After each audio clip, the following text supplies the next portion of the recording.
The funding for this video is provided by the amazing members of our Patreon. Also contributions from viewers like you. Thank you. Yeah, I started from PBS Kids. What you gonna do? Fight me? Anyway, road video. Come on, boys, get loud. When the music starts bumping, the whole place will be jumping. It's my scene, you know what I'm. Hi, me from the editing room. Before we get started, I just want to say that there is one movie in particular that I left out on purpose, and that's because I wanted to leave it to something else because I just wanted to rank Black Disney animated stuff, and that's the Proud Family movie. I'm just gonna go ahead and straight up say it. I don't like the Proud Family movie. I honestly really despise it. And it just felt a bit out of place compared to talking about that movie with the other DComs. It just didn't necessarily fit in my opinion. I feel like that's just better for me to speak of when I'm talking about Black animated Disney movies. So yeah, we're specifically talking about the live action DComs here. So you're wondering why the Proud Family movie is not included. That's it. Alright, y'all got that? Let's continue. Hey y'all, it's Harriana and I'm back with another video. Hi, hello, how are you guys doing? My name is Harriana and welcome to or welcome back to The Pirate Ship, also known as Harry Hook's Pirate Ship. I am the captain, you were not my first mate. And we got no first mate because you want to know why? Bring your ear closer to the speaker so you can hear me clearly. Nobody's worthy of being the first mate, but hi, hello, how are you guys doing? My name is Harriana and I like to make content based off nostalgia and family and children's entertainment and all the issues that I find within those spaces. Now, I find it funny because a lot of y'all be like, oh, that black girl that like Disney. So y'all have been asking me to talk more about like the Disney Channel, like Black Disney Channel movies, because I know a lot of y'all wanted to know my opinions on Let It Shine, and then I know a lot of y'all wanted to know my opinions on Jump In, and I was like, you know what, why don't I just rank all of like the Black Disney Channel movies? Just let y'all know, some of y'all not gonna be happy with me about this list, but I wrote down some pointers that I want to put down before we get into it, because a lot of people don't seem to quite understand what exactly a Disney Channel original movie is. If it does not say Disney Channel original in the beginning of when the movie starts, it's not a DCOM, okay? Disney Channel movies only, like I said, DComs only if it's a Disney Plus original, it don't count. So that means Sneakerella is out the picture. Black DComs only, because I know somebody gonna not understand and get the memo. I know that there are other DComs about people of color. We're not touching those. We're specifically talking about Black DComs. And if any of y'all try to say gotta kick it up, I don't recall anybody in that movie being Afro and Latino, so no. The movie has a black lead, but has like a mostly white cast, that it doesn't count. So How to Build a Better Boy is out. Life is Rough is out. Frenemies is out. And I decided to leave Twitches and Twitches 2 in here simply because a lot of people consider these movies to be black movies, even though there's barely any black people in them, let alone the producer being white, the director being white, and the writers being white. But y'all wanted me to keep it in here, so. But last but not least, before we even get started, that these are just my opinions. You don't have to agree with my ranking whatsoever. It's honestly not that serious, because you want to know why? We're not a monolith. And you don't agree, that's okay. But no need to tell me that I'm wrong for liking one movie over another. And then also, while I am ranking these movies on how much I like them, I also am ranking them off of quality, but also keeping into consideration that these are family movies. Of course, certain things are not going to be up to par, like as what you expect in like a blockbuster release. And like I said, I also just kind of don't care if you disagree with my ranking. I really don't. We are all different. That's why we have so much art out here around us, all right? So what someone loves can be something else that another person can't stand, because there's a lot of shit I like and a lot of y'all hate it. So before we get started, I'm gonna go ahead and say this. Just because it's old don't mean it's good, okay? Y'all need to learn the difference, because so much of the shit on Disney Channel back in the day was awful. A lot of y'all just don't want to admit it. Now, before we get started, there's actually one movie that I want to bring up on here. I wouldn't necessarily say that this movie is an honorable mention, mainly because I rank it higher than the last four movies that I have on this list. But it is called A Sanity Switch. It actually is a movie that came from the wonderful world of Disney, because a lot of people tend to confuse Disney Channel original movies and movies that came out on the wonderful world of Disney. Because I know someone's gonna say, why didn't you include Brandy Cinderella in this list? That is a wonderful world of Disney movie. That's not a decom. So yeah. But A Sanity Switch, that is the name of this movie I really do want to speak on. I just kind of want to mention it because no one knows about it. I rarely see anybody talk about it. So this movie isn't ranked simply because I can't find it anywhere. I originally was going to add it to the list, but when I went to go and do my viewings of these movies, could not find it. And it's also kind of sad because the only way I could get it was like get it on DVD. Did not have time to pay for it and have that stuff sent to my house. And I had other things I had to take care of just as well. Was not about to risk giving my computer an infection to watch this film. And Disney didn't even care enough to put this movie on Disney Plus. But I still wanted to talk about it because it's one of those few Disney movies with like a black family. And it's just something that we really don't see that much as people think we do from this company. I think it's good that I bring up this movie simply because it's just forgotten. I barely know anybody that knows this movie, but A Sanity Switch, it's a Wonderful World of Disney movie. Disney Channel used to play it, so that's why I'm just gonna throw it in here. The movie is about a family where the dad is like a famous football player. Him and his wife are fighting. The kids in the movie hate the fact that their parents fight so much. So they switch bodies, like the parents switch bodies, and things won't go back to normal until the couple works things out. And also the wife is pregnant. That honestly catches me off guard because if we're fighting and I'm arguing with you, I'm not gonna want to be between the sheets with you, but all right. Anyway, but the parents have to work everything out, like their differences and they're disagreeing and they're arguing. They have to fix that shit before the baby is born, because if the baby is born and they're still arguing, they're gonna stay in each other's bodies forever. And from what I remember, I watched this movie when I was 10, like the last time I saw it, and I watched it at school, and I really did enjoy it. I thought it was a good, cute Disney movie. Like, that's it. I hate the fact that I literally can't say much about the movie and give it a full-on opinion because I just don't, I haven't seen it in over a decade.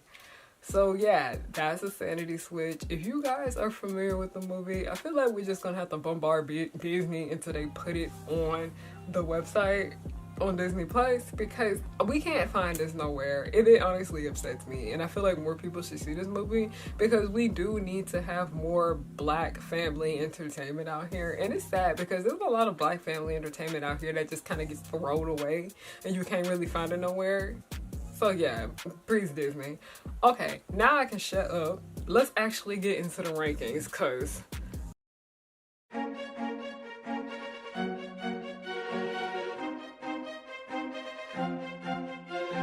coming in at number 8, we have The Poof Point.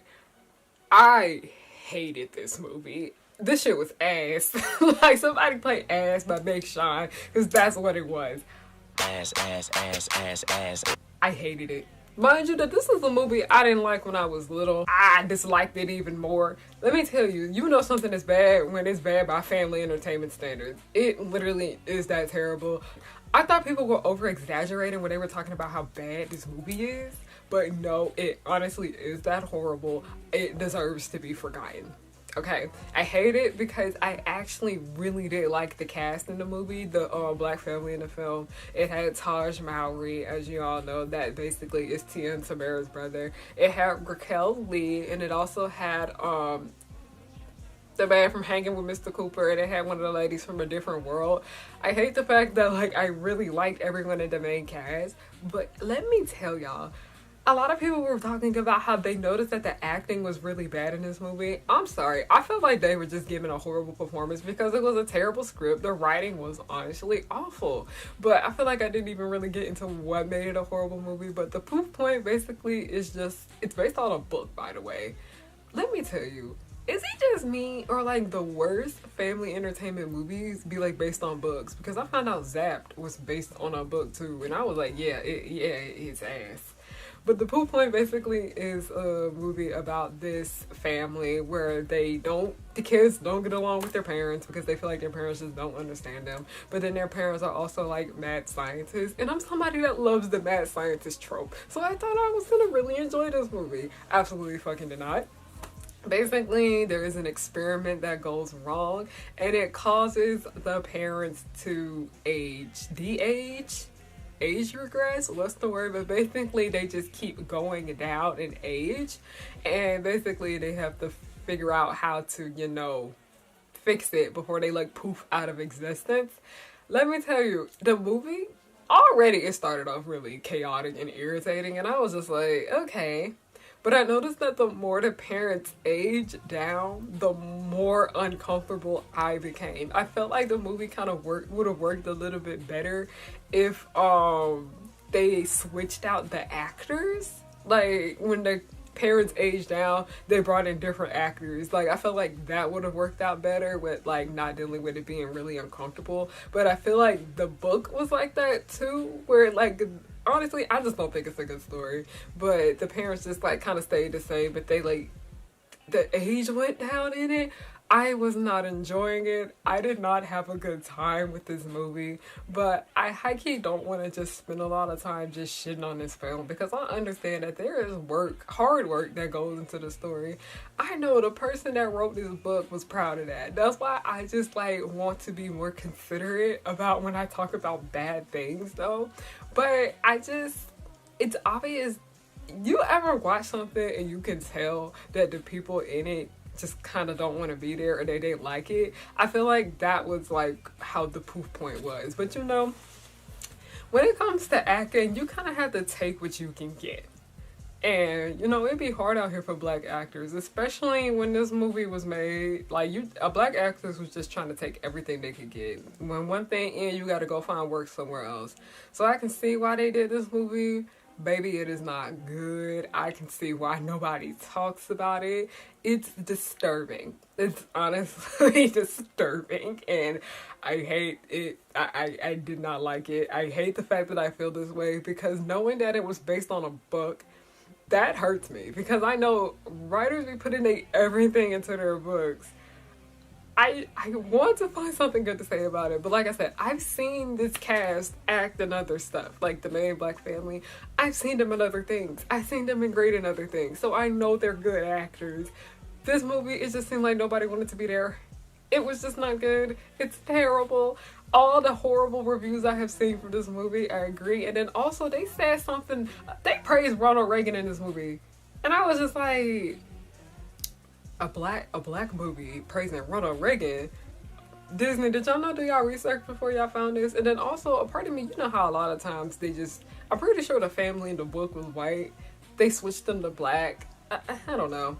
But the Poof Point, it's last place. It's last place for me. I do apologize to anybody that liked this movie. I apologize to the person who came up with the story and wrote it. It just wasn't for me, and that's okay. I feel like the Poof Point, knowing that it was based on a book, I feel like it just should have just stayed on the book. There's just certain things that don't work on film, and I'm pretty sure this movie is one of them. I feel like it would have been a bit funnier to read it as a book and just imagine it in my head. But sometimes when certain things are acted out, they're disturbing. So yeah, I'm sorry to anybody that loved this movie growing up. I couldn't stand it. I think this may be one of the worst DComs overall. Not even just the worst black DCom. But that's it. Moving on to the next.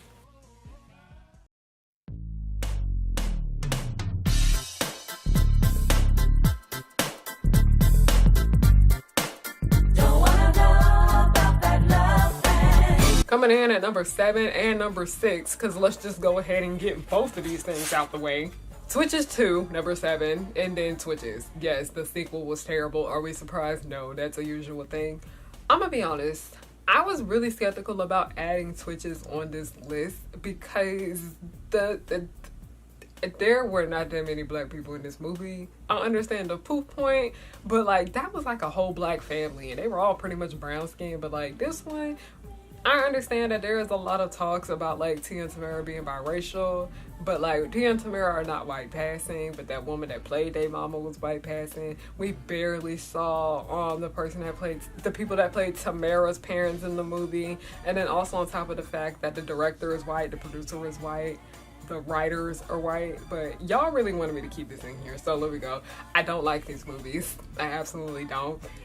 The Twitches are two movies that I barely finished when I was little. We all had the movies when we were little that we just never finished watching. Twitches was one of those for me. I always stopped it at the part when the girls figure out that they're sisters. And then I remembered like I had to force myself to watch the whole thing. Was not very much invested in it. And then Twitches 2, when I was little, I didn't finish it. As an adult, it was a struggle to get through. When everybody be having their Halloween movie marathons, these movies are not on my list. Mind you, I am somebody that loves the Maori twins, okay? I love me some Tia and Tamara. I will watch anything that they are in, especially they are in it together. I used to be a big fan of the game. Tuned in, too young to be watching that first of all when I was in middle school, but I would tune in all the time to watch Tia. I love the Maori twins. I love the sisters, but let me tell you about Twitches.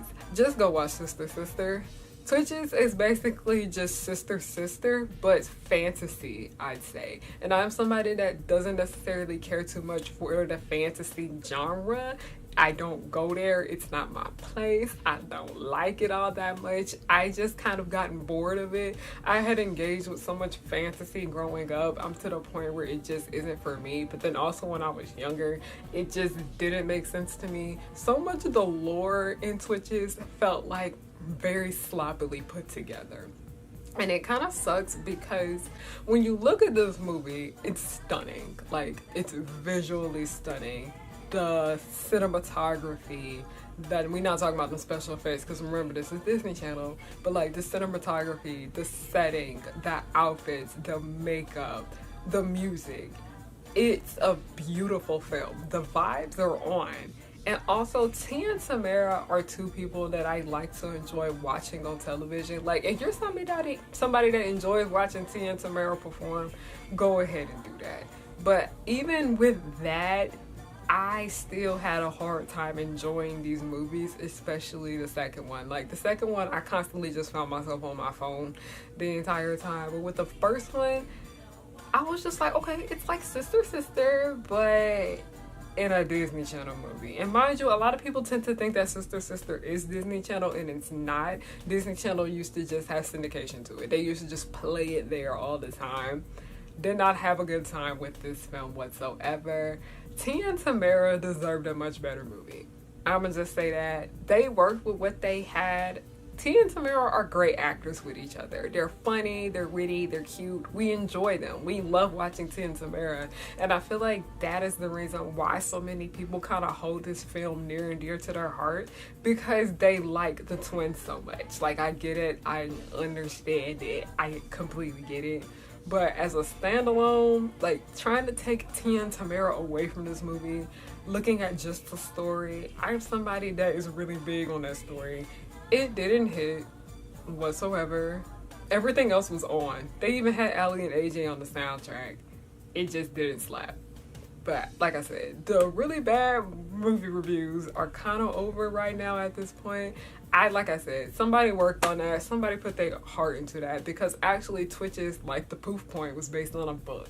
And I can't stand the fact that I rank these movies so low because they came from a book. I know somebody, put their heart and soul into it. I personally, because I was looking around to see what people were saying, because I didn't read the Twitches books, but a lot of people were saying that read the books were better. And I'm like, yeah. One thing I do want to mention about this movie before we move on into the next is that this movie had a really bad pacing problem. Because I remember when I was talking about how this movie felt like it was going on for so long, and I look at the time and I'm like, wait a minute. It's 50 minutes in and it still kind of feels like nothing much is happening. It had a really big pacing issue. It felt like pretty much of nothing really happened until like the last 30 minutes. Mind you, I'm somebody that I really like the first 20 minutes of this movie. It's like the first 20 or 30. I really like it when the sisters meet each other for the first time, but then the people that are like watching over them, the two white people, they were irritating as hell. I couldn't do them. I didn't like the girl's mother either. I just wasn't feeling it, okay? I'm not feeling it. I'm not feeling it. I always sing Kitty Cat by Beyonce when I just am not getting something. But I noticed that I talked more about Twitches versus Twitches 2. Twitches 2 is basically just a repeat of the first movie. It's just like 3 times worse. Tia and Tamara couldn't even really save that bad writing right there because I was irritated with both their asses. So yeah, Twitches is ass to me. That's just my opinion. The vibes are on. Music 10, fashion 10, aesthetic 10, set design amazing, costumes 8 down. Writing, no, bye. I feel like a part of me wants to read the books that they were based on to see if they're any better. I may do that later on. I just kind of dislike the fact that this was not a great adaptation. I'm pretty sure because I was looking at the book reviews and a lot of people said that the book was much better. I may look at the book another day, but for now, Twitches and Twitches 2,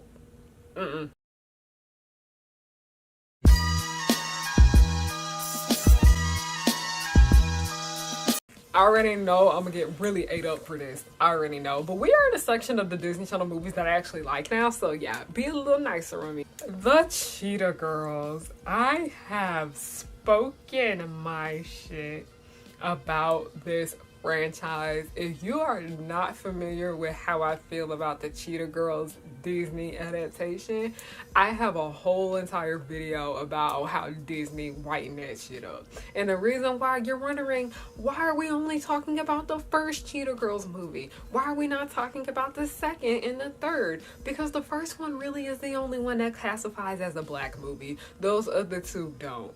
Because one, the second movie took the Cheetah Girls out of their main location, which being New York City, also known as one of the blackest cities in the world, I'm pretty sure. Like, you know, I know Africa, but I'm like, you know, outside of Africa. And then also they put them in Spain. Spain is in Europe, not Latin America. I don't know why y'all be thinking that. And it just was completely different. The music was different. The vibes were different. It was not, barely anything from them damn books was in that movie. And then also the third movie takes place in India. Only like one black person was in it. So the first one really is the only one that is a black movie in my opinion. And plenty of other people can say that too. I even looked online and a lot of people said that the first Cheetah Girls movie was a black movie, but the other two weren't. I have my grievances with this movie. What exactly is the Cheetah Girls about? The Cheetah Girls is about a girl group and they're just like trying to get their name out. They want to be famous. They're trying to be there, but they have disagreements with one another and it just leads to a lot of commotion. But they all come back together in the end. That's literally what it is. Guess what? I am someone that read the Cheetah Girls books. Don't believe me? I can go run and get them right now. Alright, here we go. These are the books. There are so many issues right along. This is book 1 through 4, so it's 4 books in here. This is 5 through 8, and I also have the other 4 books. I don't know where it is though. But let me tell you that Disney did this entire series dirty. Because first of all, if you didn't know, the Cheetah Girls was originally an all-black group. Well, you know, all the girls was at least like part black, I say. Aqua and Anjanette were dark-skinned girls. Galleria, who's the lead girl, her casting was really the only one I'd say that was correct. She was a biracial girl, half black, half Italian, white. Chanel was Afro-Latina. And Dorinda was biracial. She was also black and half white.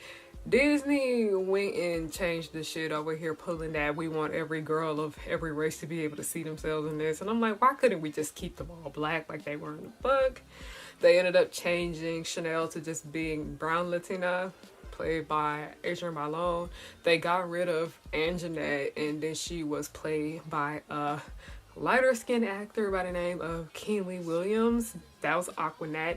And Dorinda was just white. They just made Dorinda white. So on top of them already going ahead and changing the casting, The writing for the story isn't good. Remember how I mentioned how the vibes were on for Twitches, but the story wasn't? That's exactly how I feel with the Cheetah Girls. Mind you, I love the performances that everybody was giving. Lynn Whitfield ate down. The music was bopping, okay? The music ate down. The fashion, the aesthetic, the overall. It's a very beautiful movie to look like. Very much aesthetically pleasing. The sound, it's great. Like, I love it. The vibes are very much on, but that story's not good whatsoever. It's actually really, really freaking terrible. And mind you, that you know how people would say that sometimes it feels like a movie is just like making itself up? Like they were like, I feel like the writers were making it up the more they went on. That's exactly how it felt. Because I'm gonna go ahead and tell you that even though these books are not perfect, okay? They're fun, cute, girly books about black girlhood. Alright, just, black and girls of color living in New York. I like that. It's super cute, super duper fun. I enjoyed reading these books when I was in middle school, and I was very disappointed when I found out how Disney changed so much of the story. Like, I kid you not, this is not even what the cover originally was. The cover used to have black and half black girls on the cover. So it was just kind of like a slap in the face what Disney did with this. But I'll go ahead and tell you this. At least with the Cheetah Girl, and mind you, these books are fairly short. You can read these shits in like 2 hours each. Let me tell you, at least the story kind of has some structure, because even the beginning of the Cheetah Girls movie is not how the Cheetah Girls starts off. The beginning of the Cheetah Girls movie starts with them performing. The beginning of the Cheetah Girls book is how they put the group together. And I understand that there is like, the appeal of movies where it just feels like stuff is happening and people just go on and move on. Like, I understand that. Those slice of life movies where it's just kind of like a movie, just like a series of events. I know y'all have seen Clueless, but with the Cheetah Girls, it just was like, okay, series of events happen and nothing really came out of it. The girls fight. There's no structure. The acting can be weird at times. It's just odd. Especially, like I said, it's a really bad book to movie adaptation. If the Cheetah Girls movie was just a standalone film, fine, go ahead. Y'all can keep it. I don't necessarily have an issue with that if it was just standalone. It still has its problem when it comes to the way of writing. I'd say, here's the most frustrating thing I'd say when it comes to the Cheetah Girls movie versus the book. At the time period of when this movie came out, Disney Channel movies were usually no longer than 90 minutes, 80 if you got lucky. So it's like they had to fit in so much material from this book series into a movie. They weren't sure if they were going to get a second film or whatever, but Disney Channel already knew that this was going to be their next big thing, and then it also was able to get people to read. I saw the Cheetah Girls movie first, did not read the books until I was like in middle school. Please tell me why I noticed that the movie picked and chose events from all over the book to put in this movie. I'm not even joking. Not even joking. Something that happened in the beginning of this movie, when Chanel stepped in dog shit, that happened later on down this timeline of the books. And also, a lot of people don't know that the Cheetah Girls was created by a black woman. A lot of people wouldn't know that because of how white Disney made the story. But it's kind of sad to see that the first movie really is the only one that actually is true to the book. The setting is correct because it takes place in New York City. It's somewhat correct with the characters and their interactions and things that happen, but most importantly, it actually pulled from the book series. The second and the third did not, and if they did, it was very much little. The only thing that was pretty much the same was just the characters, and even then, the characters acted a bit different. But I'd say in the first movie, the characters are a bit more accurate. Chanel is a lot more whiny in the book that I'd say, but I still very much liked her. I still really appreciate her. And also the books touched on like more serious subjects, I say, but then like remember, it's Disney Channel, they could only have like one serious movie a year, and I'm pretty sure that shit went to The Color of Friendship. We're gonna get there later. I know people are gonna be upset with me because I ranked this so low on the list, But I am somebody that, like I said, I have a deep connection with the Cheetah Girls. I had the first album when I was little. I used to listen to the second one all the time. I still listen to them shits every day. I literally played a concert soundtrack when I'm in my car driving around town. It's not a good book to movie adaptation whatsoever. I appreciate what the Cheetah Girls has done for the culture, but it would have been nice if they were still an all black girl group. Them changing that one aspect in it kind of just ruined it a little bit because I get the thing that Disney of wanting them to see, like, you know, a girl of every race and like ethnicity within it, but then also at the same time you already took away something that we never really saw in our media. We didn't really necessarily have a movie or a TV show about a black girl group. That would have been great to have, but we didn't have that. Like, I know Cleopatra had their show, but they were British and that was like a reality show, I'm pretty sure. Cleopatra got done dirty too, just as well. Honestly, now that I think about it, a lot of black girl groups have gotten done dirty, especially the fictional ones. A part of me feels like this section right here, I'm just shitting on the Cheetah Girls, and I'm really not, because while there is a lot of bad with this story, there is a lot of good, because the story is very unapologetically black. The fashion is A1. You know how the Cheetah Girls are still iconic. People still are doing that tracksuit look for Halloween in cosplays. Like, I'm not even joking. I literally have Cheetah Girls bonnets and do-rags on my store. I literally have a Cheetah Girl sticker on my shop. The Cheetah Girls are iconic, but there's just certain times where I feel like a lot of people just are blinded by nostalgia when it comes to a lot of the things that they like. And that just kind of like affects their opinions on things, because in my opinion, somebody that's watching this video probably think that the first Cheetah Girls movie is the #1 DCOM, and they are allowed to think that. But as somebody that was a previous theater major and now I'm an English major, so much of writing and story affects my life because it's what I'm studying to get my degree in, and I was just like, oh, this is actually an issue. And I didn't necessarily realize the writing with this movie was an issue until college, which is funny. There's a lot of good to it, but there is a lot of bad to it. But the bad, and my personal connection to this and me knowing the source material that it came from, that's why it's like so low on the list. I know somebody gonna be mad at me for this. Y'all gonna eat me up, but I'm sorry. It just wasn't. It didn't hit. It did not hit, baby. But then again, it just makes me think: are we ever going to get another Disney Channel movie like this? Like, honestly, I think the only way that we could save the Cheetah Girls, it needs a do-over, because I know a lot of people were talking about having a Cheetah Girls reunion with the original 4 girls coming back and everything, and we were like, honestly, no. Like, no, just go back to like how it originally was, how it was supposed to be. Make it animated too, just as well. Seeing this as a cartoon would be epic. Alright? But that's the Cheetah Girls in at #5. Yeah, if I surprised you with it being this low, I apologize.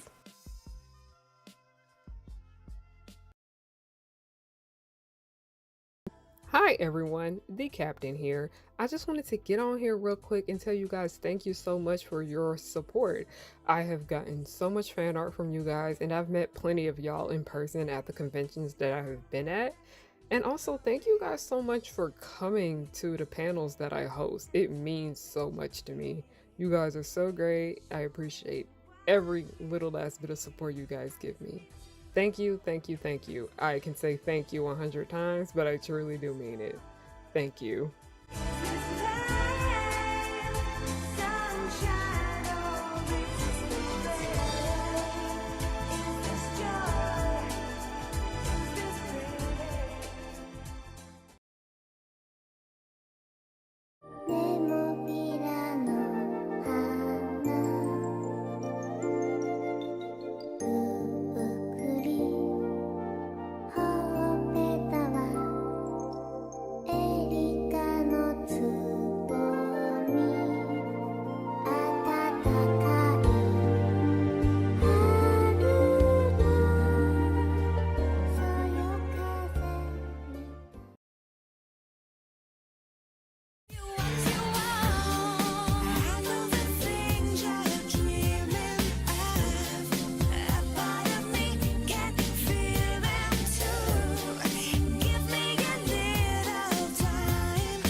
Number 4, we have The Color of Friendship. I know somebody gonna eat me up for not making this number 1, but I have my reasoning for why I ranked it so low, because the amount of emotional distress that this movie put me in, it was not fun.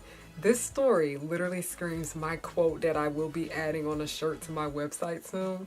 Y'all need to learn how to talk to black people because that's not how you speak to one. But also, if you're gonna watch this movie, I highly recommend you do your research on South Africa in the 70s and just now. And also, I need a lot of y'all to go into this movie with the intention of knowing that it is based on a true story. I actually wrote down notes for this one. I wrote down notes for all of them, but this one, there are a few points in here that I want to make. Let me go ahead and say before we get into this topic that a lot of y'all need to have nuance when you're watching this movie, because there are things in it that are very offensive, but you need to remember that this is like a biography. This is a biographical movie. You need to keep that in mind. And you also have to keep the time period in mind of when this came out. This movie came out it came out in the 2000s, but it takes place in 1977. Now, The Color of Friendship is a movie that when I was little, I didn't love it. I didn't hate it. And as an adult, I appreciate the movie a lot more now for what it has done for me than I was when I was a kid. But y'all know how people have those watch once and never again movies? That's what this is. Because I remember when I was little, I don't even remember finishing the movie. I didn't remember finishing the movie until I became grown. But there were so many times where I screamed watching the movie because it would be certain things that the family would say. And I was just like, I understand why they're saying that. Oh my gosh, these white people are racist. I can't stand it. But also, it's just kind of like a reflection of the world because people genuinely did act like that and people still do act like that. I remember somebody had referred to this movie like white people. They were like, if you are white and you don't know this movie, I assume your parents are racist. And I was dead. Because it's true. A lot of white people did not allow their kids to watch this movie growing up. So I'm going to go ahead and just read the first paragraph of this movie from Wikipedia. Just so I don't fuck it up. Because like I said, this is based on a true story. These are real people. In 1977, Piper Delmas? I was mispronouncing their name the whole time. It's a black girl who lives in Washington, D.C. with her father, Congressman Ron Delmas, an outspoken opponent of South Africa apartheid system and oppression of black South Africans, her mother Roscoe and her 2 younger brothers Brandon and Eric. Piper, who had been taking an interest in a different nation of Africa, begs her parents to host an African exchange student. Meanwhile, in South Africa, Mari Brock is a white South African who lives in a manor house with her parents and her little brother. Basically, Mari does want to come over to America. She wants to know, I want to be where the people are, and basically a part of your world situation. I thought it was fairly sweet.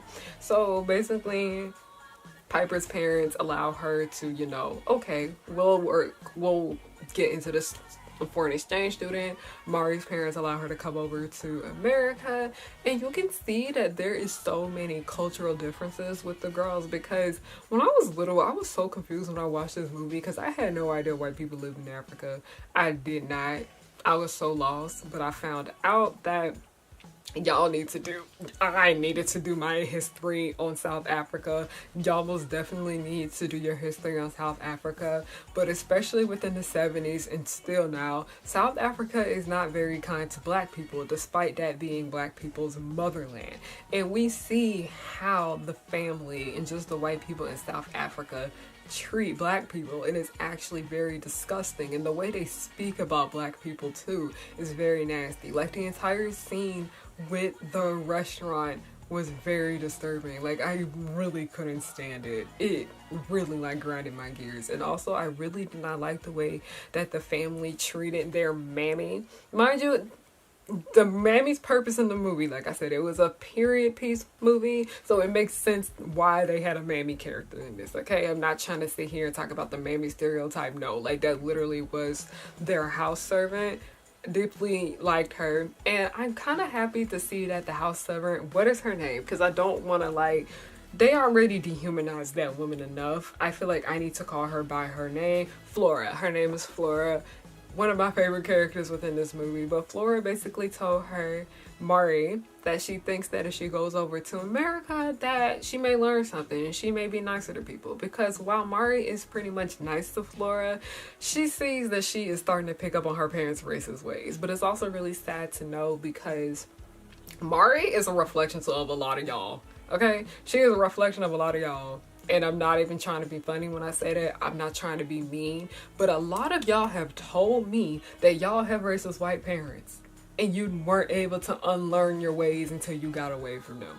That's literally what this movie is. It's basically about a white person that gets away from their toxic home environment full of racism and they start to learn more and do better about their behavior. Because when Mari comes over to America with Piper and her family, Piper isn't necessarily happy to see that they have a white person living in their home. And also Ron is a bit iffy too just as well because white South Africans are notoriously known for being racist.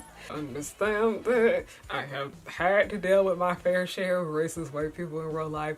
It is not fun, but the mother, I'd say, what is the mama's name again? Roscoe. Roscoe really just came around and was like, y'all, we have to be considerate. Mari is young. She don't know no better. This is what she's raised around. So Piper does eventually come around to her. Ron does come around to her too, realizing that she has just been raised in a very nasty and horrible society. And she does have time to grow and do better.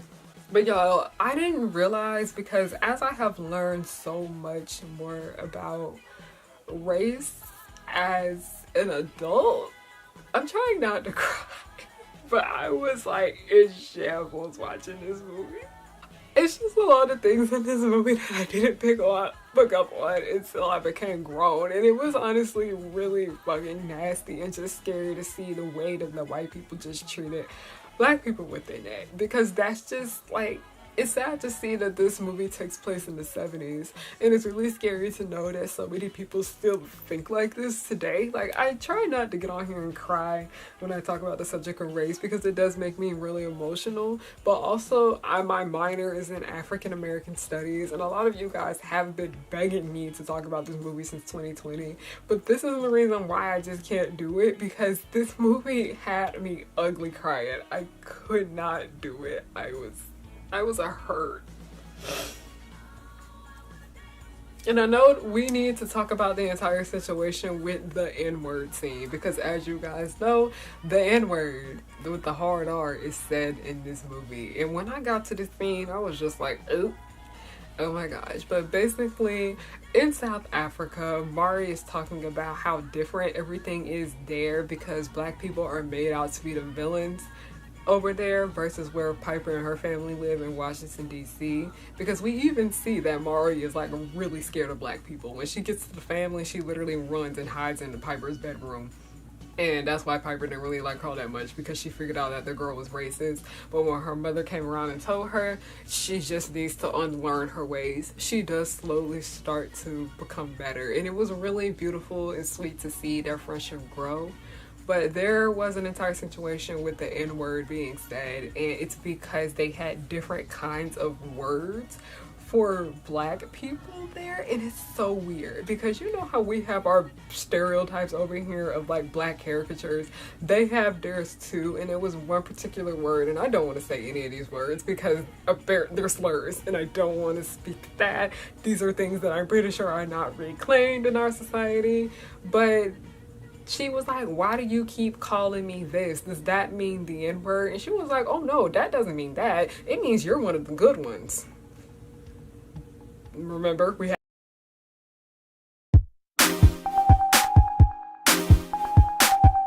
okay, I kind of have myself together a little bit. Coming in at number 3 is Up, Up, and Away. This surprised me. This movie surprised me. I really, really, really enjoyed this. And mind you that this movie is important to Black history because it is one of the first Black, superhero films. So glad that we have that aspect right there. If it weren't for Up, Up, and Away, we most likely would not have a lot of these other things. Up, Up, and Away paved the way. I know there's a few other things because I know it's not the first black superhero movie, but it is one of the first because there weren't that many out before it came. Let alone seeing black superheroes to live action versus in a cartoon. Up in a way. Very, very corny, but I feel like Up in a way captures the essence and the heart of a superhero movie, because I did a panel at Georgia Tech's RecCon about last month, and it was just talking about the evolution of the superhero genre, where I was talking about how it went from us not taking these movies seriously to us taking them a little too seriously. But back in the day, this is when superhero movies were still considered camp and not necessarily mainstream. We had the bad effects, we had the super duper corny, cheesy, and over the top costumes that weren't necessarily seen as hip and cool as they are now, with the polished armor and all of that jazz. They still had the goofy names, they still had those really weird kind of flying scenes, but they just really captured the fun of like being a superhero, of being like a super villain. And part of the reason why, like, if we was ranking this movie based on the special effects, it'd be lower, okay? I'm gonna just go ahead and say that. But Up in a Way, just pushing all of that shit aside, it's fun. It's honestly a good time. So Up in a Way is funny because I recognize like the main cast, like the family. You literally got Jennifer Lewis up in here. I know y'all, Mama Odie herself was in this movie. George Jefferson was in it. The mama is one of them black actresses that you'd always see make guest appearances on shows. Let me tell you, that lady is so fine. Like, she bad as hell. The mama in this movie bad as hell. I'm not even joking. She was gorgeous. And then, you know, the icon, the legendary Robert Townsend. You know, the man that brought us BAPS.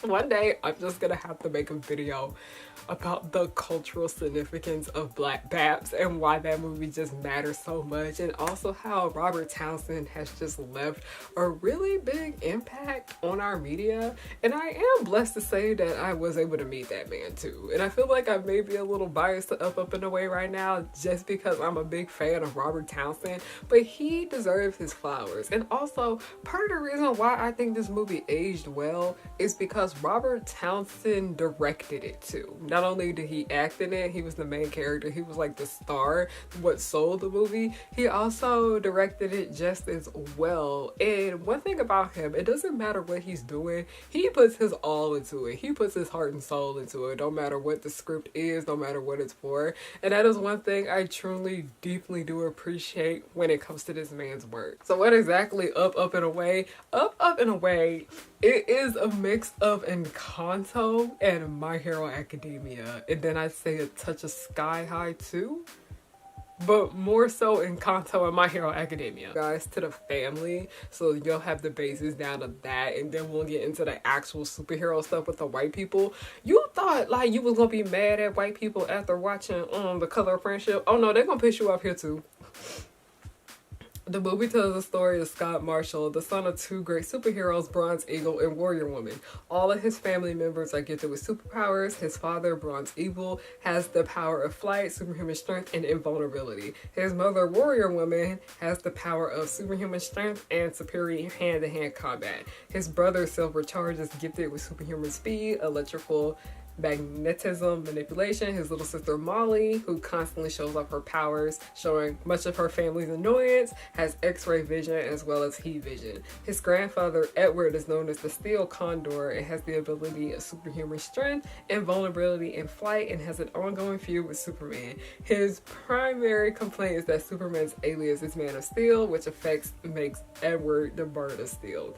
It is said that his grandmother Doris has the ability to shapeshift. Scott desperately wants powers of his own. So Scott basically just feels like an outcast within his family. Like, you know, in Sky High, he didn't get his powers until later on. But also, if you guys know My Hero Academia, Declan had no powers. He was powerless. He was quirkless in a society full of people that had quirks, and he wanted to be a part of that. He wanted to be a superhero, and that's just so much of Scott's character within this movie. He desperately wants to be a superhero. He doesn't want to have another occupation. So Scott, y'all want to know what he does? Scott lies and says that he has superpowers. He basically breaks the door in the house I'm telling y'all. He basically broke the door in the house and he pretended to fly, and the only person that caught that he was lying was the granddaddy, George Jefferson himself. So now that you have the introduction to the family in the movie, we need to go over to the B plot, like, you know, the actual villainy stuff. There is these group of villains that are white people. Are we surprised? No. Y'all, it'd be so funny when I be watching black superhero stuff and the villains be white people like half the time. Like, it'd just be so funny. They are a company named Earth Protectors, basically ran by a woman named Nina, who deserved much better. Oh my gosh, Malcolm was terrible to that woman. But basically, Nina wants best for the world, and Malcolm takes her software and uses it for bad. He uses it as a way to take over the world by robbing banks and controlling the minds of kids at that school, leading them and their parents to do horrible and bad things. It's actually really annoying because they got to the point where the kids were robbing their parents, like stealing money out of their like wallets and purses and all that. It was honestly really wild. And mind you that Nina is very oblivious to this. Nina has no idea what's going on, but the most jarring part about all of this, it comes down to the day of Scott's birthday party, where the family basically invites other superheroes to come and celebrate Scott finally getting his powers. He didn't get his powers, spoiler alert, he lied, like I said. And on the same day, like, I'm not even joking, Malcolm tries to K-word Nina. He literally set the building on fire with her in it. So next thing you know, it's on the news that there is a woman in a burning building and she needs saving. So somebody goes and say, hey, why don't Scott go and save her? This is like, you know, everybody will find out who he is. He goes. He lies saying that he flew over there. He rode his bike and he goes up in the building to save Nina. And Nina is just confused about it all because she was like, where's the superhero? You can't fly.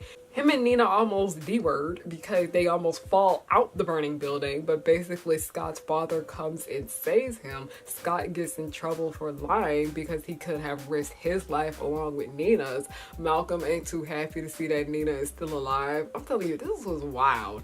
I did not expect this movie to go this way, okay? Sad to know because Nina is still very oblivious to this all up until the end when the white people trap the family of superheroes, mind you, the black family. Mind you, even though the performances in this movie were still good, I like how the people were still like, yeah, this is a superhero movie. While we still want to give the audience a good performance, let's make sure to have fun because it was still very goofy and over the top because we all know that a lot of superheroes have a weakness and the family's weakness in it is aluminum foil. And like, while it sounds goofy, it's honestly so creative to me how they figured out what their weakness was and they ended up making like a force field just made out of aluminum foil. It's honestly like so bizarre to see, but it's like, that's actually kind of smart. I get that. For the most part, it's just a fun movie. It can feel a little slow in the beginning, I'd say, because you're still trying to adjust to this world and figure out who everyone is in the setting.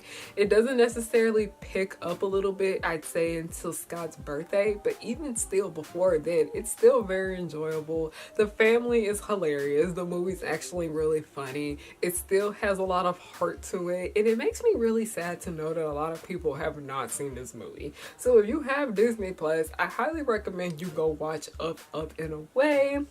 Especially if you are wanting to know more about like black people in superhero spaces.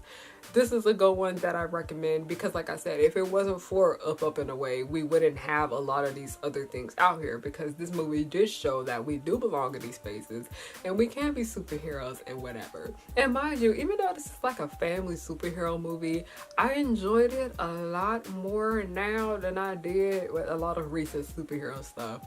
Mainly because it was campy. One thing I miss about like superheroes nowadays is that the costumes are too cool. Give me the goofy, over the top costumes again. That is something that I love and I deeply appreciate it. Y'all look too hip and mainstream now and I'm not feeling it. Go back to looking goofy, please. Also, Up and Away is like good cosplay material. I high key want to cosplay as the mama because that was a look she was serving, she was giving. One thing in particular, though, I will say is that so many, like, I understand. I did not like the teacher in this movie. She was just so oblivious to everything going on, and I feel like she should have known better. But then again, it's also something I find funny because I mentioned this in my Powerpuff Girls video, but this is just an ongoing trope that happens within superhero stuff is that the cops do not be doing their job. They don't. They just wait until the superheroes are done beating people's asses and then they come and get them. Because it's funny to see because the mama and daddy are just kind of like having a conversation, just beating people up. And there's a part where she lifts up the truck and then it empties out the bad guys inside. And the next thing you know, the cops finally come over and do their job. I'm just like, but you know, life imitates art imitates life. That's Up and Away. It's number 3 on the list. If you haven't seen it, go watch it. If you ain't seen it since you was little, go watch it again. You may have a good time. You're especially gonna need that after you cry watching the Color of Friendship. Why was I about to call this The Color Purple? The Color Purple was another watch once and never again movie.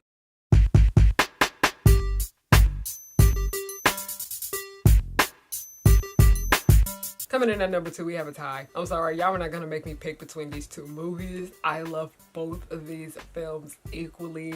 I have seen both of them numerous times on top of each other. I know them word for word. I know them like the back of my hand. These movies are like my magnum opuses when it comes to DComs, and that is Let It Shine and Jump In. Because Let It Shine came out before Jump In, I'm gonna go ahead and talk about it now, mainly because Let It Shine has been talked about a lot more now because Coco Jones and Tyler James Williams are like pushed back into like the mainstream, which I love. They deserve their flowers. But Let It Shine, I'd say that this gotta be one of the blackest things to have come from Disney Channel, because for those of you guys who don't know, you should know, because a lot of people tend to think they don't really notice about gospel music, but gospel music, R&B music, and hip-hop music are 3 genres, honestly all music genres, that are heavily important to the black community, as these are like music we made up, is where we dominate in, like, you know, the music industry.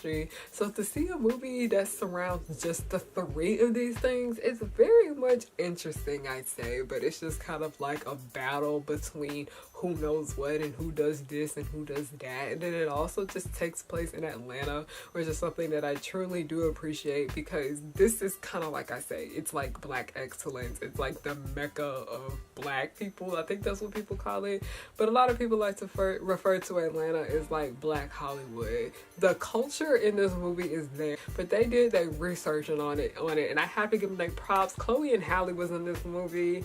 I knew about Chloe and Halle before they was in it, so I was hyped from when this film came out. I was already a big fan of Tyler James Williams before he was in this movie, because I was a big fan of his work on Everybody Hates Chris. And then this movie also was an introduction to both Trevor Jackson and Coco Jones to me, who are 2 people that I do love. And I used to listen to Trevor Jackson's music like all the time when I was in high school. So that was just a fun little fact I wanted to give there. But what the movie is about, it is about this dude named Cyrus, and Cyrus' dad is a pastor, played by Courtney Vance. I already said something about how Courtney Vance be playing everybody daddy in everything. Like I mentioned how Lynn Whitfield be playing everybody mama in everything. Courtney Vance be playing everybody daddy in every single thing. His dad is a pastor. He really truly only appreciates gospel music. He likes to think that hip-hop and R&B music are like the devil's music. Y'all know how a lot of church people be. But that is just how he is. And while Cyrus does appreciate gospel music and he sees it, he also he really has a deep love and passion for hip-hop music just as well. So on top of Cyrus dealing with his music dilemma, we are introduced to a character named Roxy, played by Coco Jones. Her real name is Roxanne, but she goes by Roxy because that's like her stage name. She is a black artist that has taken off by being over the top and loud and this and that and the third, but she also wants to make music in a different way. She kind of is just making what the public wants to see. She's doing what her manager or her label wants, but she wants to be a little bit more softer with what she does. And she doesn't want to be over the top and doing this and that and the third. She wants to be more true to herself with her art. And then also the last main protagonist, I think, would have to be Chris, who is somebody who technically has the look to be, you know, famous, but he doesn't really have the talent. His music is booty, okay? His music is doo-doo cheeks. And while Cyrus is somebody that has the talent, he doesn't necessarily have the look just as well. And mind you, that Cyrus has a side job working at the club that he doesn't want his dad knowing about. And the main reason that he work over there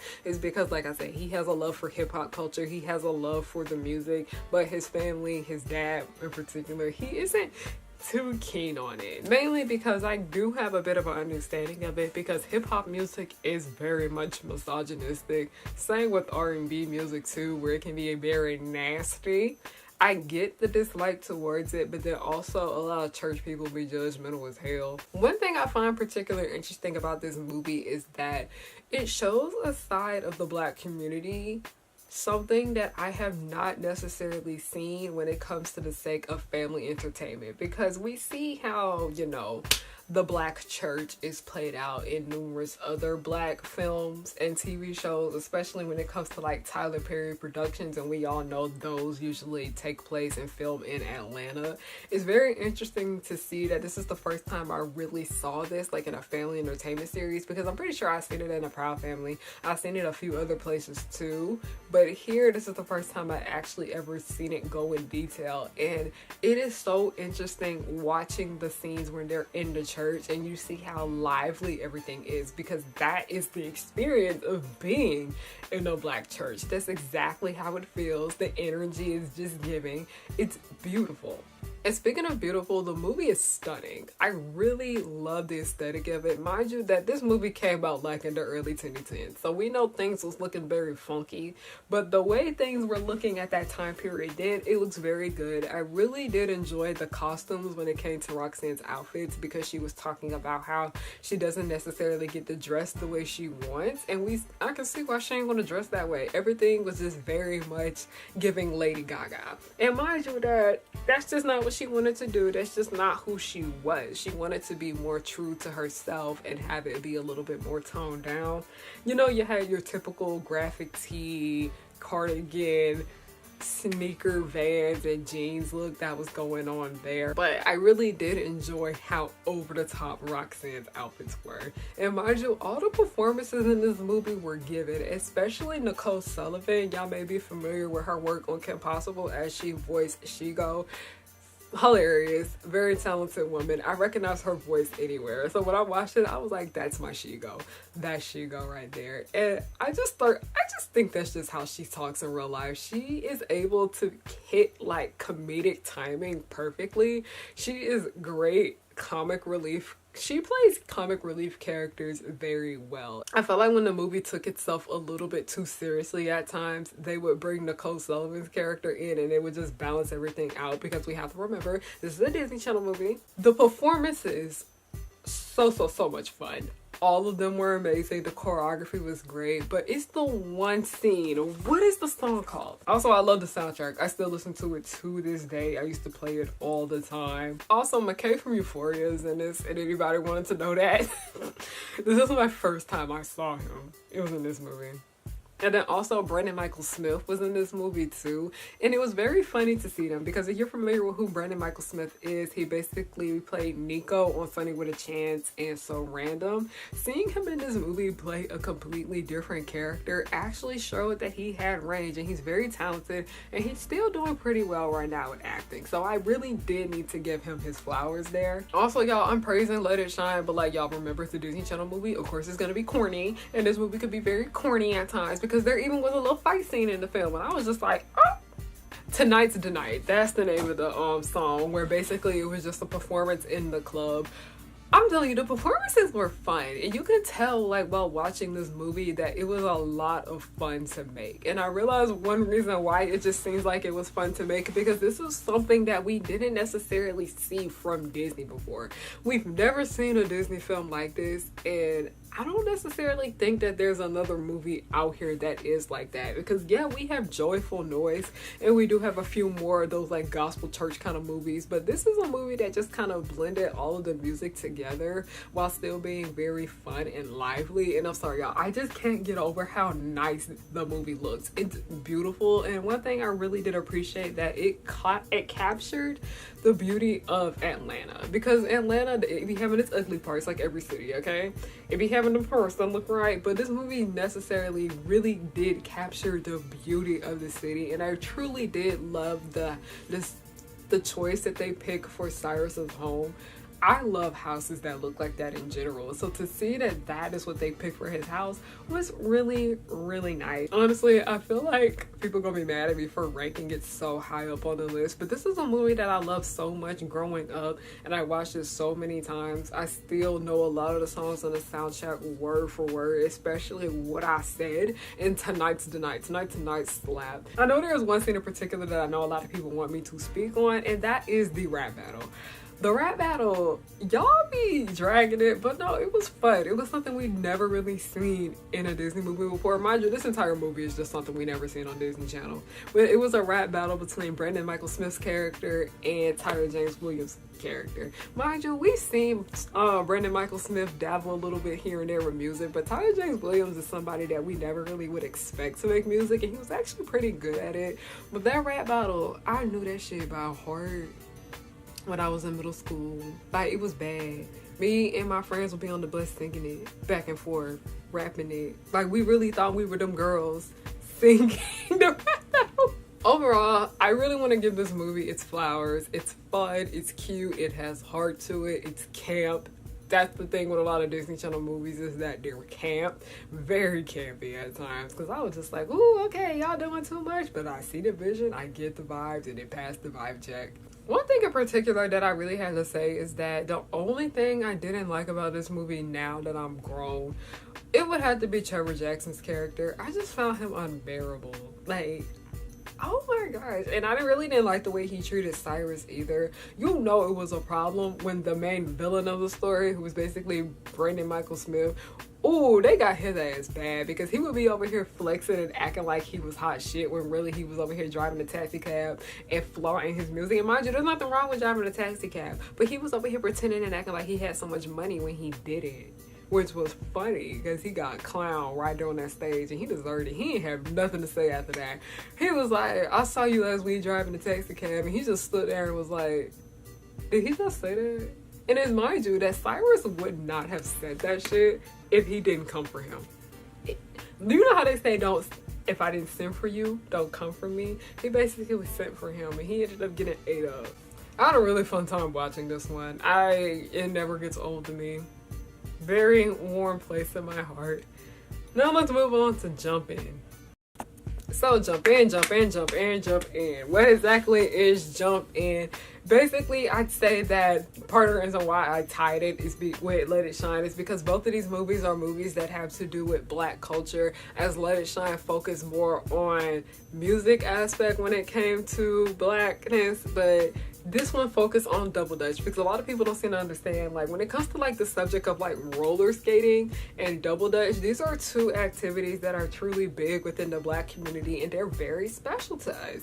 I hate the fact that I was not blessed with either of these skills. I can't double dutch. I can turn to double dutch, but I can't actually get in the middle and jump. And I cannot roller skate for nothing. You have to hold my hand if I go roller skating with you. I'm not even joking. It's actually really embarrassing and it's bad. I was watching Saturdays the other day and I was just like, this is ridiculous. Okay, what exactly is Jump In? Know the movie in the back of my hand. It literally is the Disney Channel original movie version of the movie Roll Bounce. And if you haven't seen the movie Roll Bounce, I'll give you a rundown on what that is, and then I'll come back to what Jump In is. Roll Bounce is a movie that takes place in the 70s. It is about these group of Black people. They love to roller skate and it brings them together. There's an entire situation where he has an annoying little sister. Their mama is dead. There's a lot of issues going on with the family because the dad not sure what he wants his son to do. His son is like, you can't tell me what to do. Why you don't tell me the truth? Yada yada yada. They all reconcile and come together in the end. Jump In basically is a bit of the same thing, but you replace roller skating with boxing and double dutch. There's a situation with a girl that he liked, and then also also there's an annoying little sister, the mama dad, and then the dad just be hard on them for no reason. After Jump In came out, this is what, like, you know, started me being a super duper huge stan of Keke Palmer since forever. But also, I was a hardcore stan of Corbin Bleu. It wasn't High School Musical that made me a big fan of Corbin Bleu. It was Jump In, and I actually met him not too long after this movie came out. Little old me was shook, okay? Basically, Jump In is about Izzy Daniels. He is a boxer, and he ends up taking his little sister Karen, played by Kylie Russell. You guys may be familiar with her because she plays Eliza in the Zombies movies. He ends up taking his little sister to a double dutch match, and mind you, he likes it. He truly does enjoy it. And basically, there's issues going on with one of the double dutch teams that are led by Mary, played by Keke Palmer herself. They're having a big disagreement with one of the girls. There's a whole entire issue with them crying because the girls ditched them to go do other things. It's a whole debacle. It was very messy, but we see that double dutch is something that they truly do care about and that they take seriously, which is something that I'm glad that they captured. Double dutch may not be seen as serious to you. It is very serious to them, especially within their community. Like how down here in the South, because double dutching is a thing here in the South, but it's nothing like how it is over in the North, as Jump In takes place in New York. But I did love how we saw how these people had a big passion for what they were doing. So that scene where they were crying, we were like, girl, we need you. You can't just ditch on us. And she was like, bye, I don't need y'all. Basically, the white girl ended up ditching Mary and her team because she felt that there was another team that were better with them. So they realized that they were down a person and they needed somebody else to join their team. And the thing about Izzy and Mary is that they have kind of like a love-hate relationship going on where they just like to pick on each other. But it turns out Izzy knows how to double dutch, and Mary is like, why don't you join our team? But then also Mary don't want him joining the team because he get on her nerves. Long story short, this movie, y'all know what love and basketball is. This is love and double dutch. That's literally what Jump In is. It's literally just love and double dutch. It's just basically the love story between Izzy and Mary and how they bond with each other and develop as people. But then we also start to see that Izzy's main focus would have to be boxing. Boxing is something that his father wants him to do, but he realizing that he doesn't necessarily like it all that much, and he much rather would double dutch, and his dad wasn't necessarily happy to see that he was interested in double dutch. And one thing in particular that I like that this movie touched on would have to be, like, you know, the subject of gender roles, because as we know, Corbin Bleu came from the High School Musical series, and you know that was, like, you know, dependent on gender roles too. Because when you see like a buff muscular person, you assume that they would be into sports and not into, you know, musical theater. But in Jump In, we have Izzy, who was a boxer, and he finds interest in double dutch. And double dutch is seen as like a girly thing because jump rope is seen as like a girly thing. So I'm glad to see that they did touch on the subject of double dutch, and that like if boys and men want to double dutch, they can just as well. It's not just a girl thing. Now that I mentioned like the overall plot of the movie, it can be over the top at times, but like I said, it's Disney Channel. What do we expect? But it's so cute. This movie is just so cute and fun, and I adore it and I love it. It is my everything. It is my heart, and I gotta get on the aesthetic of it. Y'all know I am somebody that likes to watch movie for vibes. The vibes were completely on with this film. It actually, as I said, you can tell this shit was filmed in Canada. It actually did capture like the essence of what New York looks like, especially when it came to Black people that live in New York. I loved how the girls all had like braids in their head. That is something I really love. I really enjoyed the hairstyles in this film. You can tell they actually did their research on Blackness, and I have to give them their props for it. Y'all over here talking about Keke Palmer is like up and coming star. No, but she was been a star. She been a star since the Jump In days. Even before Jump In, she been a star since Tequila and the Bee. One thing in this movie that I saw is that it's good to see that Keke Palmer can lead. But one thing I noticed is that Corbin Bleu really could lead a film. And then I was kind of sad to see that he didn't necessarily lead a lot more movies afterwards. He was just like the side character. But Jump In, he actually stole the show, and he actually could carry a film on his own. As I mentioned, the fashion was on. I really did like the outfits for the Double Dutch team. I told you, y'all, I was watching all of these Black Disney Channel movies and I was thinking of what kind of cosplays I could do. I would like to do one of them jump in cosplays because them things they ate down. The soundtrack still eats. Push It to the Limit is a bop. Boppity bop bop bop. You know how everybody has that list of music videos they used to play all the time when they were younger? I used to have the Jump In by Keke Palmer, and then I used to have Push It to the Limit on repeat all the time. Like, I'm telling y'all, that soundtrack, I had like the DVD, I had the actual CD. I had got it from the library and like burned it on my computer. Remember when you still had to burn stuff? I ripped it to my computer and then I burned it on the CD so I could have it myself for free. The soundtrack aged really well. I still listen to it nowadays. Some of these songs I'm like, but like overall, still very much like bopping. At the time period of when this movie came out, this was like the Black Disney Channel movie. Like, it was the Black Disney Channel movie. It was the Black Disney Channel movie at the time that had like the highest rating. And I think it still is the Black Disney Channel movie with the highest rating. I literally could not just decide between Let It Shine and Jump In, because for the same reasons why I love Jump In, it is for the same reasons why I love Let It Shine. And like I said, those are two films that I watched all the time. I still listen to the soundtracks all the time. Those are my babies right there. Those are my films, and those are movies that I wish that we would have more of when it came to the sake of family entertainment. It was a full serve. Both of these are serves, aged pretty well, still pretty much dated to the time period they came out when it comes to the sake of fashion, but I love the fashion in both of these, so I'm just like, is that an issue? No. But the movies are unapologetically Black. I do have to give them that. The blackness is on screen. It's great. It's there. I adore it. I love it. I can sit here and praise Jump In and Let It Shine day in and day out, but I know this video is long enough and y'all are waiting for me to get to number one.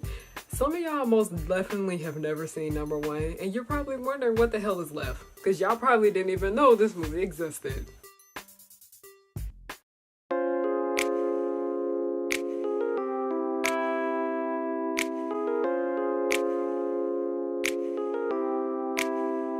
And we are down to our number one of the Disney Channel Black movies, and that would have to be Jett Jackson the movie, which is basically the series finale for the television series The Famous Jett Jackson. And I honestly got beef with Disney Channel right now, because why can't I stream this movie? Why can't I stream the show?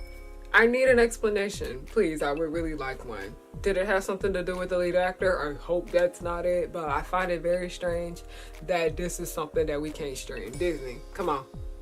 Jett Jackson the movie, before I even get started, you honestly don't need to watch the television show in order to watch the movie and understand what is going on, because everything is just kind of put out there for you. It is explained to an audience that most likely ain't never watched the original, like how the Proud Family movie did. And fun fact, I'm pretty sure The Famous Jett Jackson is the first Disney Channel show to actually get a Disney Channel original movie. A lot of people like to think that it was Even Stevens. It wasn't. It was The Famous Jett Jackson. Ow.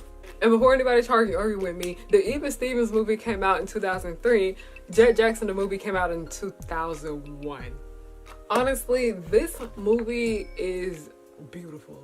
It honestly was just beautiful. It did not have to eat that hard. And honestly, I'm gonna be real. I think if I was younger and I watched this movie like a teenager, it most likely would have been ranked lower on this list. But because I am grown and I am able to understand a lot more different aspects of this film now than I did when I was younger, I get it, I felt it, I resonated with it, and I honestly cried. Also, one thing I need to bring up is that when it comes to Jump In and Let It Shine, those movies are a lot louder, and a lot of these movies on this list are just really loud. The Famous Jett Jackson is honestly a more quiet show. So the movie, Jett Jackson the movie, was quieter just as well. But this movie right here, it literally makes you sit down and think. It makes you sit down and think about life. It makes you sit down and think about just everything going on within the world. Because even though the plot of the film is over the top, which we gonna get into, everything just felt real. So basically, what is Jett Jackson, the movie about, we need to bring up some background from the television series The Famous Jett Jackson. The Famous Jett Jackson basically follows around a kid by the name of Jett Jackson. He is famous, but he is feeling homesick, so they move production for the show that he is on called Silverstone to his hometown, and that's pretty much the gist of it. That's pretty much all that you necessarily need to know. So flash forward to Jett Jackson, the movie. We are at the end of the series run, and basically it is up to Jett and his decision if he wants the show to be renewed, because if they do not renew Silverstone, and Jett Jackson, like I said, he is the reason why Silverstone is filmed in that town, and mind you that it's like a smaller town, so much of the town depends on Silverstone's production because it has provided a lot of jobs for the town. It has provided a lot of good things for the people that live there. I understand it. I get it. That is why it hits so hard, and it is why I cried watching this one too. I wasn't ugly crying the way I was when I watched The Color of Friendship, but I did cry a bit too watching Jett Jackson, the movie. As y'all know, I am very anti-child star because kids should not be working. It's very interesting to see how so much of this town kind of depends on Jett Jackson. And the reason why they depend on him so much is because if it wasn't for Jett Jackson, the production for Silverstone would not be there, because they all moved to have the show be filmed there. And the film crew is like, you know, people that work in that town, people that live, breathe in that area. That them moving Silverstone to his hometown provided so much for the people. Jett in particular isn't necessarily interested on if he wants to keep going with Silverstone, because he realized how so much of his job takes away from real life, and that is something that I truly understand. When I realized what I wanted to do with my life when I became older and wanted to work in the film industry and working with modeling and all of that, you spend so much of your life on set. You feel so much of your life working that you don't really be having time to go off and do other things. One thing I used to could not stand was when my coworkers would be like, hey, you want to go hang out after work after this? It's 10 p.m. Are y'all not tired? I want to go to bed. I'm telling y'all, my coworkers used to try to have me go to the club with them after we would get off work in the middle of the night. Baby! And in this film, there is a girl that Jett likes. She wants to go to prom with him, and he ends up missing the prom because he's at work. So because of this, Jett is very unsure of what he wants to do. He's like, I'm tired of not being able to live my normal life, but also so much of this town depends on this production. So that's where we have the normal aspect of Jett Jackson, the movie. Y'all want to know where it starts to get funky? Basically, there is a mishap that happens on set, and Jett and his on-screen counterpart, the person he's playing named Silverstone, they ended up swapping. Jett is now in the world of Silverstone, and Silverstone is now in real life. He is basically in Jett's world, and it's kind of funny to watch because nobody is catching on to it, but then at the same time, Jett Jackson is something that is very much realistic. Magic is something that is most likely not brought up much, so for something like this to happen is a bit kind of out of the ass, but when you see what the movie does with it, it works. Jett Jackson, the movie, is a movie that touches on the subject of the job market, poverty, and just missing out on shit you have to do because of work, and it hits a little too close to home. If you are anybody that worked in entertainment anywhere, not even just the professional entertainment industry, the indie market just as well, as you would know, the panoramic that we were all hit with truly did affect our jobs, and it is also affecting our jobs now just as well, as we are kind of in a drought. We are kind of in a drought right now.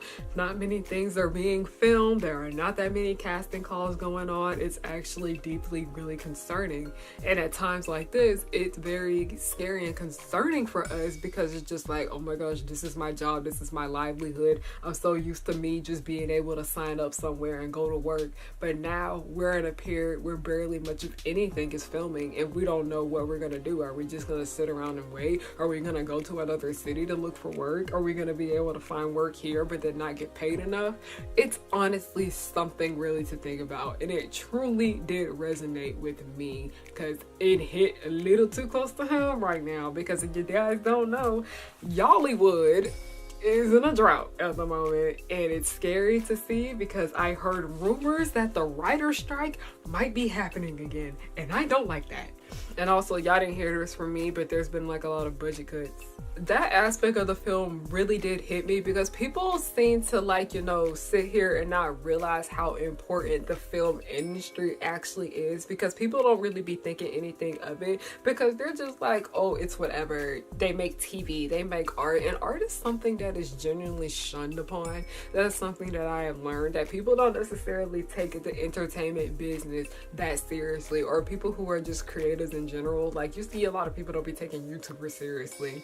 So that aspect right there is something that I'm glad that the movie did touch on, because we actually saw the importance of the film industry. And film industry being so prominent in the state of Georgia has truly provided jobs for so many people, including myself. So, you know, when the panoramic hit and a lot of the productions just shut down, we were like, oh, we can't go to work. What's going on? And as how we are in this dry period at the moment, it's like, yeah, we can't go to work. What's going on? It just goes to show you that it's just much more than making a TV show. There are people's livelihoods that depend on the entertainment business. But also another thing I want to bring up is how Silverstone and Jett end up swapping. Jett can be a bit like stubborn at times and not all that happy with his life. And Silverstone is somebody that just is super duper serious. When Jett and Silverstone switch bodies, it takes Jett a minute to understand that this is not his world that he is in. And it's honestly really funny to see because it feels like it can be dragged on a little bit between Jett and Silverstone not realizing that they have swapped bodies and that they're actually like, here we go. Silverstone is unaware of who Jett Jackson is, because in his universe that's just everything that is. But Jett is aware that Silverstone is a TV show, but he feels like everything is like, oh, okay, why is everybody acting so serious? And it takes him a minute to understand that, oh, he swapped bodies with his on-screen counterpart. That is why everything is fucking weird. And it's funny to see because when Jett does adjust to the world of Silverstone, he really does enjoy it and he likes living on the edge. It's something that he finds truly enjoyable. And it's funny when you see that Silverstone is somebody that lives deeply on the edge. He truly does like, you know, the normal life that Jett has outside of film. He likes the fact that he has a family, he has a mother and a father, and he actually has friends that aren't cold towards him. He likes the fact that he has this state of community that he doesn't necessarily have in Silverstone, which he actually does, but he's a bit stubborn to see it. It was really nice to see because Silverstone is somebody that you could tell deeply craved community. He wanted family, he wanted friends. And I think this was a beautiful found family movie because when he's in Jett's world, he's just like, yeah, I really like this. I want this. I want to keep this forever, because he truly is enjoying just everything being cool and calm. But basically, Jett's grandma, it always be the grandmas that be finding out. His nana basically tells Silverstone, because she realizes that that's not Jett, that's actually his on-screen counterpart, that they switch. She was like, this is Jett's life and your life is in the show. And you don't seem to realize, because it's obvious that the grandma watched the show. She was like, that community that you crave so deeply, you have it there. You have it there. You're just too serious to see it, and there's stuff there for you. It reminded me a bit of Cowboy Bebop, because you know how Spike could be very cruel and cold, but you know, as time went on, he started to realize that he did have a family with Ed and Faye and Jett. I'm telling y'all, Spike knew he loved him some Faye, okay? Just like Silverstone knew he loved him some Hawk. And it's funny when it cuts to the scenes in Silverstone where Jett is, you know, in place of Silverstone, we actually see that he does have a community there. He does have family and friends. It's because Silverstone is so cold and he doesn't necessarily let anyone in or break down or see his emotions. That's what's stopping him from having that kind of thing. But when Jett is able to, you know, talk to Hawk and realize, It's funny when I look at it because Hawk realized that Silverstone was not Silverstone and that was Jett, or at the same time that his Nana realized that that was not her grandson and that was Silverstone. But it was really nice to see because Hawk is somebody that you can tell she deeply craved to have family and friends, and she was nice to see that Jett gave her that, and it was something that Silverstone like pretty much took away from. But he was like, Jett was like, no, you have community here. You have family here. And like what Nana had told him, there's good stuff there for you too. You just have to find it. The reason I chose to rank the famous Jett Jackson as #1 opposed to all of these movies is because I am somebody that really is big on human emotion. And it was really interesting and funny to see how this movie was like a movie within a movie. But here, I'm telling you, this movie did not have to eat that hard. And then I found out it was directed by Sean Levy. Y'all know the producer of Stranger Things? Yeah, that's Sean Levy. Directed this movie. That's why it ate. One thing in particular is that I noticed that you can tell that they really did want to go out with a bang with this show, because this basically is the series finale of the famous Jett Jackson. You can tell that everybody that was in this movie had a connection with it.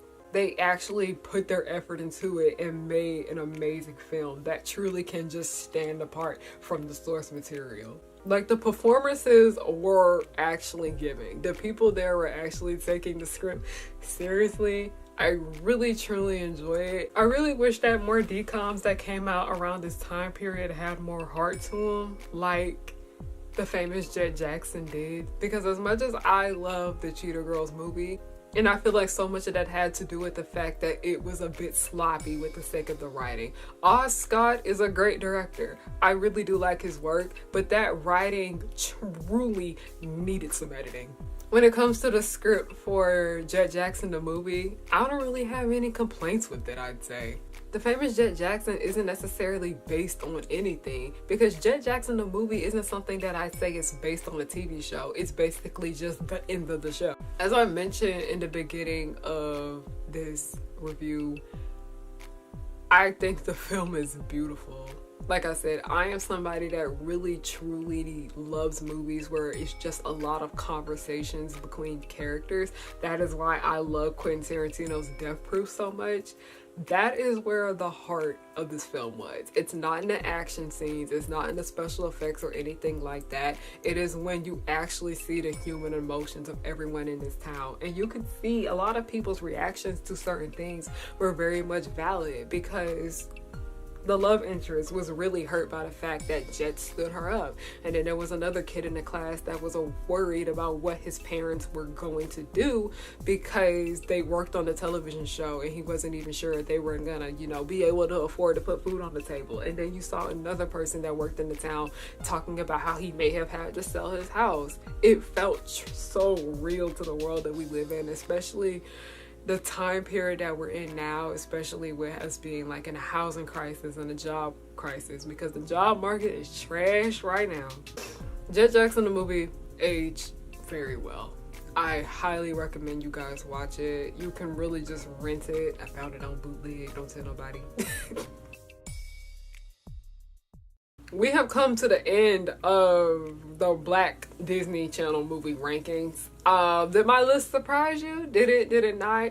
If you made it to this far in the video, comment your favorite song from Let It Shine, and also comment your favorite song from Jump In.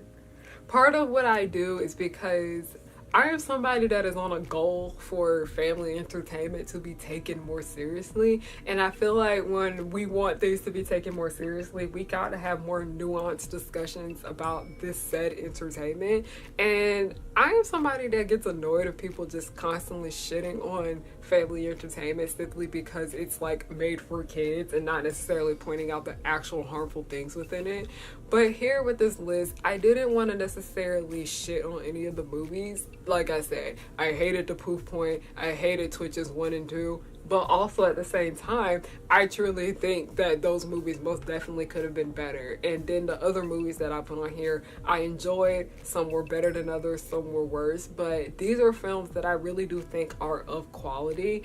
And while I feel like we should take family entertainment more seriously, I feel like people seem to understand that this is stuff that is supposed to be appropriate for all ages. So certain things are going to be different than they are in something that you would watch on HBO or FX. Fine. I find it sad that there's literally only 9 movies on this list. We didn't even get 10.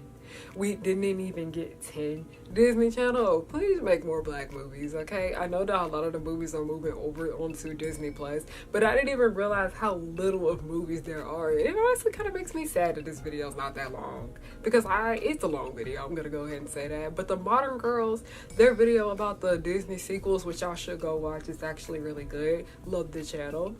That video was so long compared to this one, because I'm just like, I thought my video was gonna end up being that long, and it's not. These are just like closing thoughts that I've had sitting with these 9 movies over the last few days. Like I said, very weirdly disturbed by some of them, but then also felt the heart of a lot of them and cried my eyes out to a few.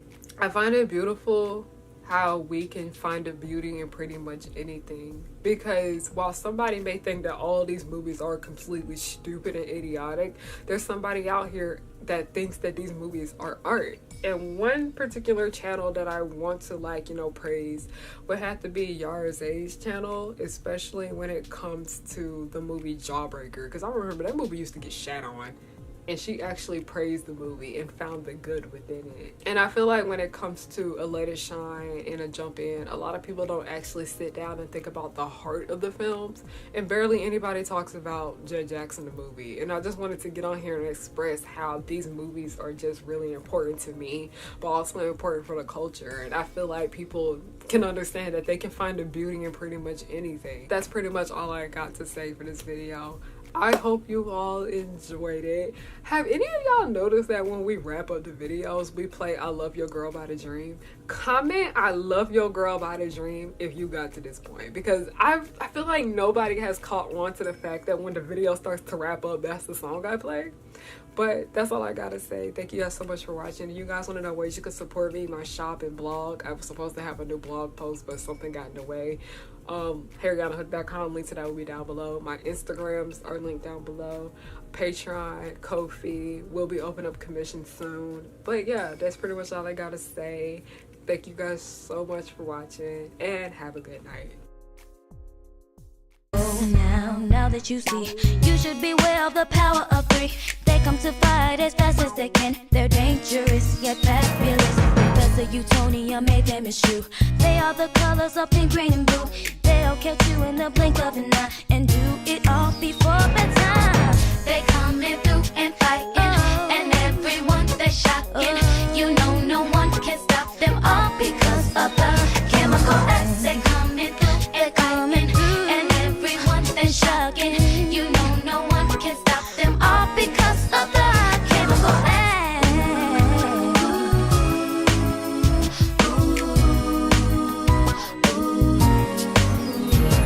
The Powerpuff Girls will just blow your mind. Buttercup fight villains 3 at a time. Bubbles will smile while kicking your butt, and Blossom will lead them out of their rut. Cherish and Powerpuff, 2 of a kind.